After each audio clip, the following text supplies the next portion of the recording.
एक दिन भगवान ने नामदेव जी की परीक्षा लेने के लिए एक वृद्ध ब्राह्मण का रूप धारण किया। लाठी लिए महाराज, हाथ कांप रहे हैं, पैर चल नहीं पा रहे हैं, लुढ़क रहे हैं कभी इधर उधर। इस स्थिति में श्री नामदेव जी के घर ठाकुर जी पहुंच गए। नामदेव जी ने जैसी देखा कोई संत पधारे हैं, ओ महाराज जाकर के संभाला उनको, जय हो जय हो जय हो महाराज, आपको बारंबार प्रणाम। क्या हुआ? बोले अरे क्या बताऊं, 10 दिन हो गए मैंने भोजन नहीं किया है, मेरी स्थिति बहुत खराब हो गई है, मुझे अपने घर ले चलो, कुछ पवा दो मुझको। नामदेव जी तुरंत उनको अपने घर लेकर के आए, आसन पर सुंदर बिठाया, चरण आदि धोए। बोले ये सब मत करो भैया, मेरे भूख के कारण प्राण निकल लें, जल्दी भोजन कराओ। नामदेव जी बोले भगवान आज एकादशी है, तो आप कहें तो मैं दूध पिला दूं। नहीं नहीं नहीं, दूध, तुम कैसी बात करो, भूख लग रही है मुझको रोटी सब्जी की, तुम मुझे दूध की बात कर रहे हो। ठाकुर जी परीक्षा ले रहे हैं नामदेव जी की, ब्राह्मण के रूप में आए। नामदेव जी बोले तो फल खा लीजिए। बोले फल खा लूंगा तो मुझे जुकाम हो रहा है, मैं फल नहीं खा सकता, मैं बीमार हो जाऊंगा, डॉक्टरों ने मना किया, वैद्यों ने मना किया है। नामदेव जी बोले तो फिर क्या आपको अर्पित करूं बताओ। बोले दाल भात बनवाओ, दाल भात बनवाओ, रोटी सब्जी बनवाओ, जल्दी वही पाऊंगा। नामदेव जी बोले क्षमा करें भगवान, द्वादशी तक प्रतीक्षा करनी पड़ेगी, अभी एकादशी चल रही है, आपको मैं अन्न नहीं खवा सकता। ब्राह्मण बोलने लगा मेरे प्राण निकल जाएंगे, मैं मर जाऊंगा अभी यहीं पर। अरे भैया, और शास्त्र भी आज्ञा करते हैं 90 वर्ष की ऊपर की आयु वाला नहीं भी करे तो चलता है, मेरी 90 के आसपास की उम्र है, अब कोई बात नहीं ना, आप हमको भोजन करा दो। नामदेव जी बोले भैया क्षमा करें, ना हम खाएंगे ना हम खाने देंगे, ये एकादशी का नियम है, ये तो करना पड़ेगा आपको। बोले मेरे प्राण निकल जाएंगे, मर जाऊंगा, तुमको अच्छा लगेगा तुम्हारे घर पर आकर के कोई ब्राह्मण भूखा मर जाए? नामदेव जी बोले मरना तो एक दिन है ही, आज एकादशी, आज ही चले जाओ, इससे बढ़िया दिन क्या होगा। ब्राह्मण ने महाराज चिल्ला चिल्ला करके मोहल्ले वाले बुला लिए सारे। और देखो ये नामदेव अपने आप को बहुत बड़ा भक्त कहता है, पूरे पंढरपुर में इसके चर्चे होते हैं, ये भक्त है, देखो ये क्या कर रहा है। सबने कहा भैया क्या हो गया?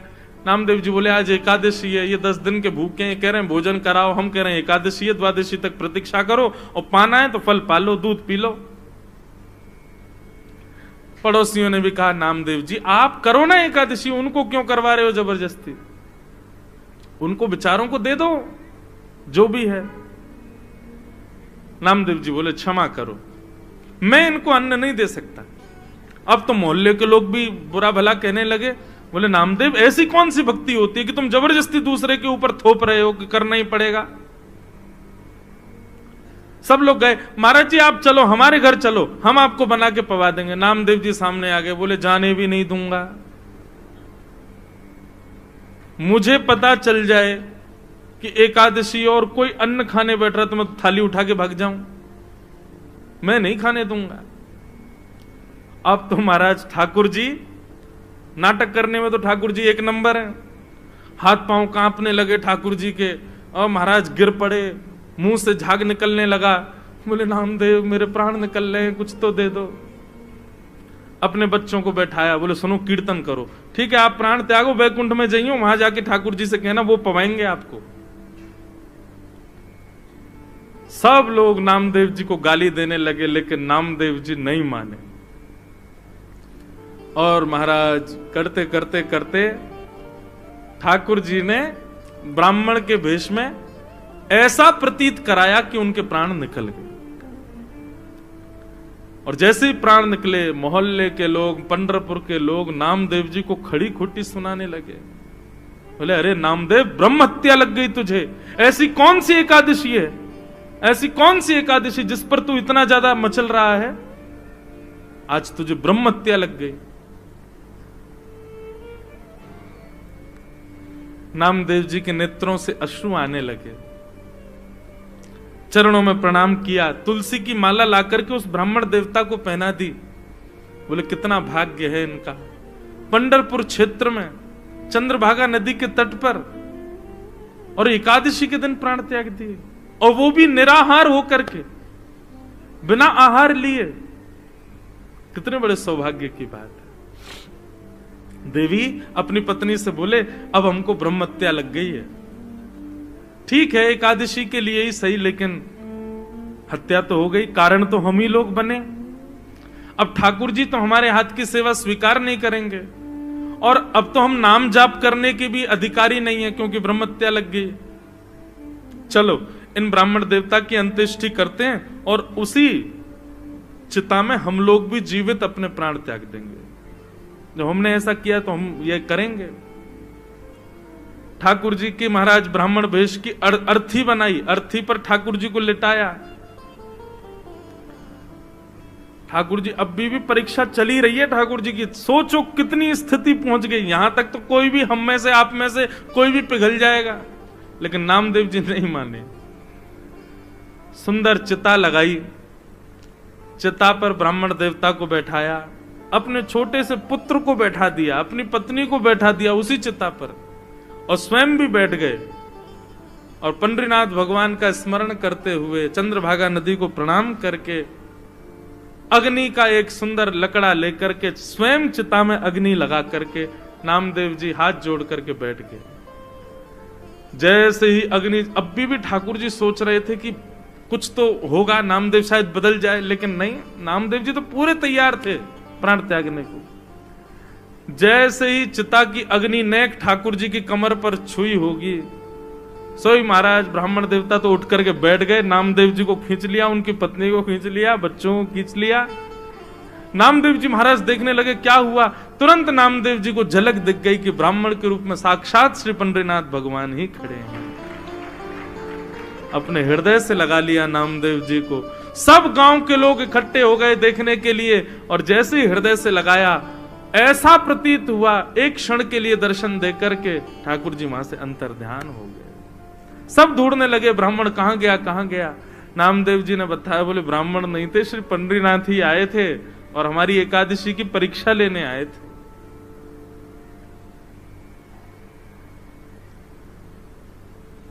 ऐसी बंधुओं, ये निष्ठा है, ये कोई व्रत नहीं है, ये आपका प्रेम है ठाकुर जी के प्रति। उसको प्रेम की तरह ही इजहार करो उसका। नियम जब बन जाता है ना, तो वहां प्रेम नहीं रहता। ठीक है एकादशी एक नियम है, पर उसको प्रेम की तरह पालन करो, कि हमारा प्रेम है ठाकुर जी के प्रति, कि हम आज आपके लिए हम अन्न नहीं पाएंगे। महीने में 2 बार हर वैष्णव अपने ठाकुर जी के लिए एकादशी का व्रत करते हैं। तो ऐसी एकादशी जरूर करनी चाहिए भैया। पहले हमसे भी नहीं होती थी, पर अब हमने भी प्रारंभ, कथा कहते कहते हमारे जीवन में भी भाव आया, अब हम भी करते हैं। और एकादशी के दिन बंधुओं, भैया इनको बोल दो ना शांत हो जाए, हमारी कथा हो जाए, फिर बोलने। बोलो वृंदावन बिहारी लाल की। दूसरी बात एक और सुनिए बंधुओं, व्रत उस वस्तु का किया जाता है जिस वस्तु के बगैर आप रह नहीं सकते। प्राचीन काल में लोगों के पास में बहु साधन नहीं थे, केवल रोटी और सब्जी के लिए ही मानव जीता था। बच्चे प्राचीन काल में, आज से 100 वर्ष पहले भी, वो एक्साइटमेंट उनका तभी होता था जब मां चूल्हे में अग्नि लगाती थी। सब बच्चे बैठ जाते थे, अब हमको रोटी मिलेगी, अब हमको सब्जी मिलेगी। रोटी सब्जी ही साधन होता था, इसके अलावा करने को कुछ था ही नहीं।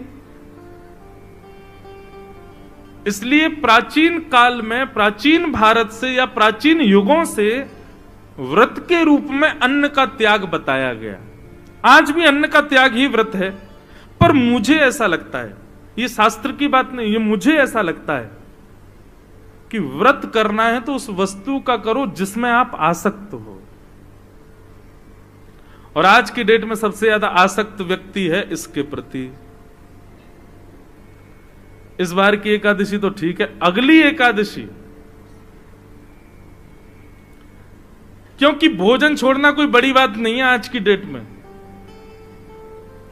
मैं कितने घरों में जाता हूं, हमारे बच्चे पतले दुबले, मैंने कि माता जी इनको खिलाती क्यों नहीं, पूरे दिन फोन में लगा रहता है, खाता ही नहीं है, भूख ही नहीं लगती इसको। आजकल भोजन छोड़ना बड़ी बात नहीं है, 2-2 दिन भी लोग भूखे रह लेते हैं। आजकल बड़ी बात है 2 घंटे भी इसके बिना रहना। हम आपसे क्या कह रहे हैं, हम खुद व्यासपीठ पर लेके बैठे हैं, लेकिन हम तो इसलिए लेके बैठे हैं, बीच में कभी पद याद आ जाता है, वो पद सेव नहीं हो तो हम तुरंत निकाल करके फिर वो आपको सुनाना होता है, इसलिए हम रखते, बाकी रहता फ्लाइट मोड पे। और हमारा फोन किसी काम का है भी नहीं, जे हमारे पास रहता ही नहीं, औरों के पास ही रहता है। लेकिन फिर भी हूं तो मैं भी आप लोगों में से ही। एकादशी करनी है तो उस वस्तु की करो जिसके प्रति आपकी ज्यादा आसक्ति है।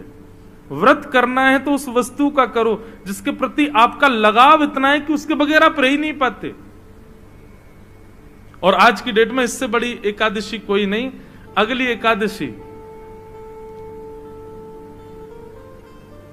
जितने बजे एकादशी तिथि प्रारंभ हो और जब तक द्वादशी ना आए, ब्राह्मण देवता से पूछ लेना कितने बजे एकादशी प्रारंभ होगी, इतने बजे हो रही है, और द्वादशी कब लगेगी, इतने बजे, उतनी देर फोन नहीं चलाना, तब आपकी एकादशी मानी जाएगी। मैं तो आजकल के युवाओं को यही बोलता हूं कि आप लोग अन्न वन्न तो कोई भी छोड़ लेगा, इसको छोड़ के दिखाओ। जिन जिन लोगों के अंदर व्यसन है, तंबाकू का व्यसन है, सिगरेट का व्यसन है, या फिर मदिरा का व्यसन है, और एक और बात, क्रोध का व्यसन है, बहुत क्रोध आता, हर दिन गुस्सा आता है, लोभ का व्यसन है, मोह का व्यसन है, ये सारे अवगुण आपको सबको पता है कि हमारे अंदर क्या है। व्रत करना है तो अगली एकादशी पर अपने उन अवगुणों का व्रत करना है। रोज क्रोध आता, आज क्रोध नहीं करेंगे, चाहे कोई कितना ही बुरा कर ले हमारे साथ, आज गुस्सा करना ही नहीं है। और बताएं, इंद्रियों का व्रत करो। कभी नेत्रों का व्रत करो। नेत्रों का व्रत कैसे, कि आज नेत्रों से केवल भगवत संबंधी वस्तुओं का दर्शन करेंगे, सांसारिक वस्तुओं को नहीं देखेंगे। कानों का व्रत, आज कानों से केवल भगवत चर्चा, भगवत गुणानुवाद, भगवत संकीर्तन ही सुनेंगे, और कुछ नहीं सुनेंगे। जीव का तो आप लोग करते ही हो। इंद्रियों का व्रत अनेक प्रकार हैं बंधुओं, क्योंकि आजकल क्या होता है कि लोग अन्न छोड़ने की क्रिया करते हैं, लेकिन हृदय से तो दूसरा कोई खा रहा हो तो उससे कहते हैं, भाई सुन, तू उधर जा खा ले, हमारा व्रत है, तेरी थाली देख के हमारा मन कर रहा है, तू उधर खा, रोटी हमारे सामने मत खा। ये कोई व्रत है? नहीं। एकादशी निष्ठा है, एकादशी आपके प्रेम का प्रमाण है, उसको उसी प्रकार करो। मुझे बहुत अच्छा लगा सुन के, जब मुझे पता चला कि तांदूर के हमारे शारदा परिवार के और यहाँ के कई भाई लोग प्रभात फेरी करते हैं एकादशी के दिन। सब लोग सवेरे सवेरे 5 बजे, मुझे भी बुलाया था आज, लेकिन हम इतने थके रहते हैं, नहीं गया। पर यह अच्छी बात है, आप लोग किसी रूप में ही सही एकादशी का प्रारंभ इतना सुंदर कर रहे हैं, बहुत अच्छी बात है। हम तो कहेंगे ठाकुर जी आपको ऐसी शक्ति दें कि आपका ये नियम कभी ना टूटे, आपका भी ना टूटे, फिर आपके आने वाले वंश के बालक भी इस नियम का पालन करें, और पूरे विश्व में, भारत में एक दिन ऐसा संतों को खबर लगे, तांदूर में एक हमारे बहन भाइयों की ऐसी पूरी एक मंडली है जो हर एकादशी को प्रभात फेरी करती है। आपका ये नियम सदा बना रहे, अच्छी बात है। तो भैया एकादशी निष्ठा इसको जरूर कीजिए। यदि आज तक नहीं करते हैं तो आज तो अब निकल गया, अब आगे से प्रारंभ करो। एकादशी के दिन बहुत ध्यान पूर्वक, निष्ठा पूर्वक ठाकुर जी का व्रत करो। अब हमारे वृंदावन की कई रीतियों में एकादशी का व्रत नहीं होता, जगन्नाथ जी की परंपरा में एकादशी का व्रत नहीं होता। लोग कहते हैं महाराज जी जगन्नाथपुरी में, अब आप अगर स्कंद पुराण पढ़ेंगे तो वहां पर तो लिखा है कि अगर आप एकादशी के दिन जगन्नाथपुरी में हो तो आप बहुत बड़े भाग्यशाली हो कि आप जगन्नाथपुरी में हो। तो बोले क्या करना चाहिए? बोले उस दिन आकंठ दाल भात पाना चाहिए। स्कंद पुराण में लिखा है कि अगर एकादशी के दिन आप जगन्नाथपुरी में हो तो जितनी आपकी क्षमता है उससे ज्यादा आपको दाल भात पाना है। लेकिन हाँ, शर्त यह है अन्न नहीं, ठाकुर जी से जगन्नाथ जी का प्रसाद ही पा सकते हो एकादशी के दिन। वहां के नियम अलग हैं, वहां के कानून, कहीं कहीं पर ये नियम, वहां पाप का निवास नहीं हो सकता। क्यों? उसके पीछे कारण, अन्न में पाप का निवास होता है। लेकिन जगन्नाथपुरी की रसोई में जो रसोइया है ना, उन सबको लक्ष्मी रूप माना जाता है। वहां पर जितने भी यंत्र हैं जिनसे भोजन बनाया जाता है, उन सबकी भी पूजा लक्ष्मी भाव से होती है कि भैया ये जगन्नाथ जी की निज रसोई है, यहां लक्ष्मी ही भोजन बनाती है। लक्ष्मी जिस अन्न का स्पर्श कर दे उसमें पाप नहीं रह सकता। इसलिए वहां महाप्रसाद पाने पर दोष नहीं लगता। एकादशी उल्टी टंगी हुई है जगन्नाथ भगवान के पीछे। हमारे वृंदावन के कई नियमों में, जैसे राधा वल्लभियों में, श्री हरिवंशियों में, वहां पर भी एकादशी नहीं होती। उनके भाव अलग हैं, वहां भाव प्राधान्य भाव आ जाता है। पर हम आप सब लोग वैष्णव, हमको प्रयास करना चाहिए, ठाकुर जी के लिए व्रत करो। व्यक्ति बड़ी से बड़ी वस्तु छोड़ देता, ठाकुर जी के लिए एक दिन अन्न मत खाओ और निष्ठापूर्वक प्रेम पूर्वक उसका निर्वहन करो। इस प्रकार एकादशी की महिमा बताई गई। और यहां से प्रारंभ हुआ भागवत का प्राण प्रसंग, रास पंचाध्याय। बहुत सावधानी से बैठिएगा आप सब लोग कि भगवान पिता रात्रि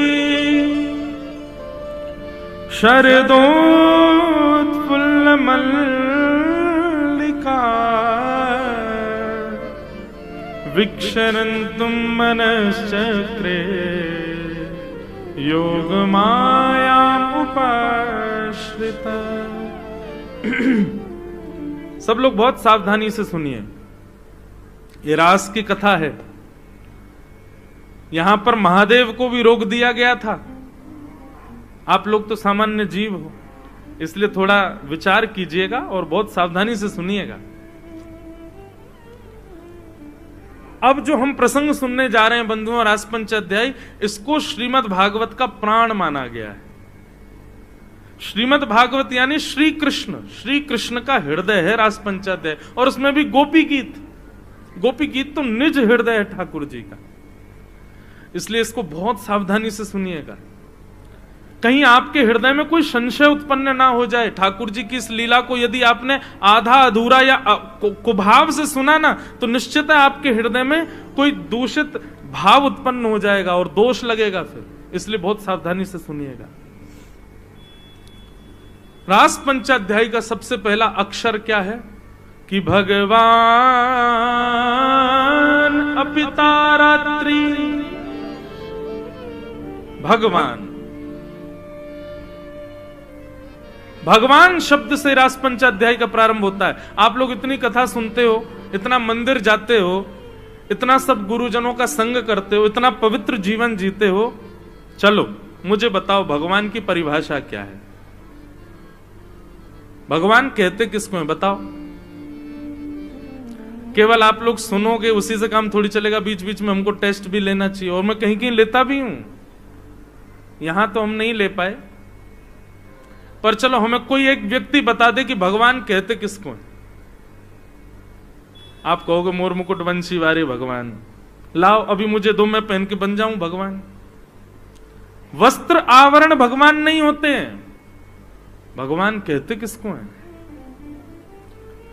6 ऐश्वर्यों से जो संपन्न हैं, 6 भग जिनके पास हैं, उनको भगवान कहते हैं। जैसे बल के अधिष्ठाता को बलवान कहते हैं, धन के अधिष्ठाता को धनवान कहते हैं, ठीक वैसे ही 6 भग जिनके पास हैं वो भगवान।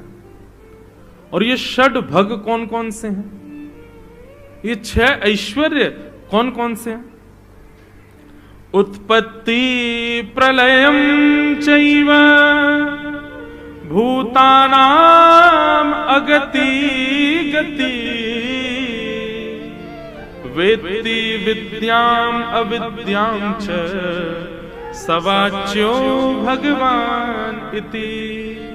याद रखिएगा, जिसको ये पता है कि सृष्टि कब बनी थी और जिसको ये पता है कि संहार कब होगा, पता से नहीं, जो सृष्टि का आदि है, निर्माता है, और जिसके ही आदि हो, जिसके ही अधीन ये सृष्टि है, जब वो चाहे तब इसको तहस नहस कर सकता है। ये 2 लक्षण जिसके पास है। एक बार हम स्कूल में जब पढ़ते थे तो हल्ला मचा था 2012 में पृथ्वी खत्म हो जाएगी, और फिर एक हॉलीवुड ने मूवी भी बना दी, लोग बाग डरते रहे, फिर हुआ 2020 में खत्म हो जाएगी, अब 2024 चल रहा, अभी तक तो कुछ हुआ नहीं। अभी ऐसा आ रहा है कहीं कहीं से, भारत में ही सुनने को मिल रहा 2026 में खत्म हो जाएगा सब। भविष्य मल्लिका नाम के ग्रंथ में लिखा है कि ऐसा होगा, वो होगा, पृथ्वी पर जे हो जाएगा। मुझे आप एक बात बताइए, सर्वनाश अभी नहीं हो रहा है क्या? हर क्षण सर्वनाश हो रहा है हम लोगों का। सूर्य दिन व दिन तेज युक्त होते जा रहे हैं, ग्लोबल वार्मिंग हो रही है, बर्फीले पहाड़ अपने पिघलते जा रहे हैं। चलो ये तो वातावरण की बात है, मानवों को देख लो, 100 वर्ष की आयु मिली है हम लोगों को, कौन जी रहा है 100 वर्ष? 100 से 90 पे आ गए, 90 से 80 पे आ गए, 80 से 70 पे आ गए। आजकल तो 25 वर्ष के बालक को 4 दिन पहले हार्ट अटैक आया। 25 वर्ष के बालक को, आप सबके बालकों को मैं देखता हूं, 3-3 वर्ष के बालक के आंखों में चश्मा लगा हुआ है। 3 वर्ष के बालक की आंखों में चश्मा। ये सर्वनाश नहीं हो रहा हम लोगों का? हम हर दिन प्रलय की ओर जा रहे हैं। क्यों? रोज के तब ऐसा होगा, तब ऐसा, कुछ ना कुछ हो ही रहा है हमेशा। हर साल एक नई चीज होती है। आजकल कोविड आ गया, अब तो कोरोना बड़ा साधारण हो गया, किसी को भी हो जाता है।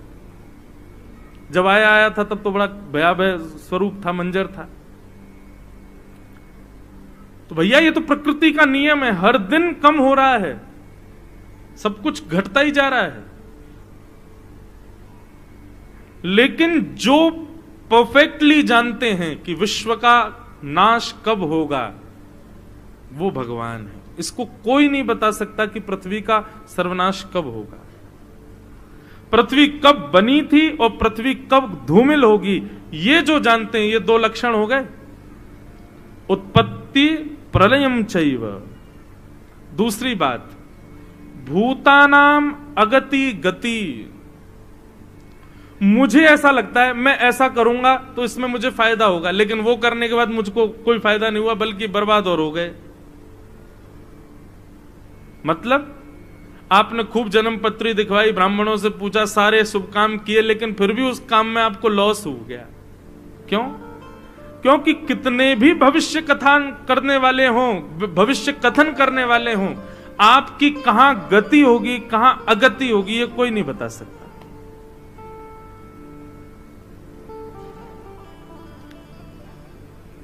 अब मुझे कहना तो नहीं चाहिए, लेकिन कह दूं, ज्योतिष भगवान के नेत्र हैं, भगवान के चक्षु माने जाते हैं। ज्योतिष ठाकुर जी के नेत्र हैं, पर उसका प्रयोग, ज्योतिष का प्रयोग ऐसे खाली पीली बैठे हमेशा नहीं करते रहना चाहिए। नेक बता दो कल मैं जा रहा हूं वहां पे होगा कि नहीं, कल ये होगा कि नहीं। अब हम लोग ब्राह्मण वेश में रहते हैं, बगलबंदी धोती पहनते हैं, तिलक लगाते हैं, तो जो अब आजकल तो कथाएं वथाएं सुनते रहते हैं, लोग पहचान जाते हैं। एयरपोर्ट पे ट्रेन में जाएं तो महाराज जी कथा करते हैं, और जो नहीं जानते वो सीधे आप पंडित जी हैं, मैं यहाँ जन्म पत्री देखना आती है आपको, हाथ देखना आता है। सारे इंजीनियर सॉफ्टवेयर बनाने वाले थोड़ी होते हैं। ऐसे सारे ब्राह्मण हाथ देखने वाले थोड़ी होते हैं। इस प्रकार ज्योतिष का प्रयोग नहीं, ज्योतिष का प्रयोग उन लोगों के लिए जो बहुत भयभीत अवस्था में हैं, वे जानना चाहें कि ठाकुर जी क्या आज्ञा कर रहे हैं और वो आज्ञा समझ करके फिर अपने कर्म को प्रधान रखें। बस वहां ब्राह्मण देवता ने कह दिया ऐसा ऐसा ऐसा ऐसा है, अब बैठे हैं चिंता कर रहे हैं कि शनि की 7.5 चल रही है, मैं कुछ भी करूंगा सफल तो होऊंगा ही नहीं। नहीं, आप कर्म पर ध्यान रखो। कई बार नक्षत्र ग्रह आपके कर्म की वजह से बदल जाते हैं, अच्छे हो जाते हैं। तो हमारी कहां गति है कहां अगति है, ये जो जानते हैं तो 2 गुण, पृथ्वी कब बनी और कब नष्ट होगी, मानवों की कहां गति है कहां अगति है, ये जो जानते हैं, 4 लक्षण हो गए। और 2 लक्षण, वेत्ति विद्याम अविद्याम च, जो अविज्ञ हैं अनविज्ञ नहीं है, सब कुछ जानते हैं। विद्या क्या है, अविद्या क्या है, सद क्या है, असद क्या है, इसको जो समझते हैं, ये 6 लक्षण जिनके अंदर हैं वो भगवान, और इन 6 को जो नहीं जानता वो मानव। आप कितना भी दावा कीजिए, ये 6 भग आपके पास कभी नहीं आ सकते, ये केवल भगवान के पास रहते, इसीलिए वो भगवान है। तो भगवान कौन, जिनके अंदर 6 लक्षण युक्त हैं। तो रास पंचाध्याय के प्रारंभ में श्री शुकाचार्य जी कह रहे हैं भगवान पिता रात्रि, बोले आगे की लीला सुखदेव जी कहते हैं भगवान कर रहे हैं। भगवान कौन, 6 भगों से जो युक्त हैं वो भगवान। शरदोत्फुल्ल मल्लिका। अब बंधुओं थोड़ी प्रेम लक्षणा कथा होगी, आप सब लोग ध्यान से सुनिएगा। वृंदावन में शरद पूर्णिमा का चंद्रमा उदित हुआ। शरद पूर्णिमा के प्रकाश से पूरा वृंदावन आच्छादित हो गया। गोपियों का जब चीर हरण ठाकुर जी ने किया था, तब गोपियों से कहा था कि हम शरद पूर्णिमा की रात्रि में आपको मिलेंगे, आपके संग रास विहार करेंगे। अच्छा, एक और बात, रास कहते किसको है? आप लोगों के मन में एक ही बात आई होगी, रास का नाम सुनते ही एक दूसरे के साथ नाचना, उसी को रास कहते हैं। डांडिया हाथ में लेके एक दूसरे को मारना, वही रास है? नहीं नहीं, रास कहते किसको है? रस और रास ये 2 बातें। रस का अर्थ होता है जहां वैष्णव प्रयास करते हैं ठाकुर जी की प्राप्ति करने का, जहां पर मैं और आप यत्न करते हैं ठाकुर जी को प्राप्त करने का, उसको कहते हैं रस। लेकिन हमारे रस से प्रसन्न होकर जब ठाकुर जी प्रयास करते हैं हमसे मिलने का, उसको कहते हैं रास। समझ में आई बात? आप प्रयत्न कर रहे हो कि मुझे ठाकुर जी मिले, मुझे राधारमण जी मिले, मुझे श्रीनाथ जी मिले, मैं उनका दर्शन करूं, मैं वृंदावन जाऊं, मैं नाथ द्वार जाऊं, मैं मथुरा जाऊं, मैं गोकुल जाऊं, ये रस है। लेकिन कभी कुछ ऐसा हो कि ठाकुर जी अनुग्रह करके आपके लिए तांदूर आ जाए, वो रास है। और अभी तक रास हमारे साथ हुआ नहीं है, अभी हम रस में ही व्यवस्थित हैं। लेकिन अपनी भक्ति को उस स्थिति में ले जाना है कि ठाकुर जी रास करें हमारे साथ। भगवान के एक भक्त थे धन्ना जाट, क्या नाम था? बहुत ध्यान से सुनिएगा। रास किसको कहते हैं ये बता रहे हैं। सब माताएं इधर देखो, इधर देखो, यहां देखो, हमको देखो, बस आज और कल देख लो, फिर मत देखना। तो धन्ना जाट की कथा आती है कि धन्ना जी को एक महात्मा उनके घर आए। वो अपने शालिग्राम जी की सेवा करते थे। शालिग्राम जी की सेवा देख करके धन्ना जी के मन में आ गया मैं भी करूंगा। छोटे से थे, नन्हे से बालक। तो धन्ना जी उनके शालिग्राम जी लेकर के बैठ गए महात्मा के और बोले महाराज जी अब नहीं दूंगा, ये तो मेरे हो गए। महाराज जी बोले अरे भैया मेरे वर्षों की सेवा जो धल्लेगा, क्या करे, बालक है, इसके हट से कैसे बचें।